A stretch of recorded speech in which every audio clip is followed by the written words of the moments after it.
أيها المؤمنون، يوم العاشر من المحرم يوم عاشوراء له فضيلة عظيمة وحرمة قديمة، وصومه لفضله كان معروفا بين الأنبياء، وما رؤي رسول الله صلى الله عليه وسلم يصوم يوما يتحرى فضله على الأيام مثل يوم عاشوراء.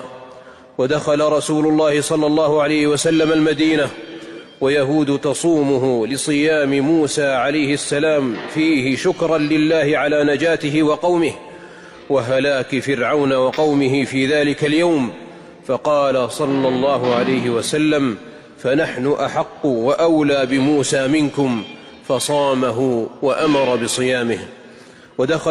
وسأله رجل عن صيامه فقال صلى الله عليه وسلم: أحتسب على الله أن يكفر السنة التي قبله.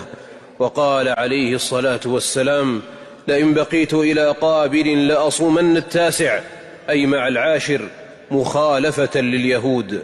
ومن صام يوما قبله أو يوما بعده أو صام الثلاثة أو ضعف عن ذلك فصامه وحده فكل ذلك واسع وحسن. ونص الإمام أحمد رحمه الله على صومه في السفر لأنه يفوت ولا عدة له من أيام أخر.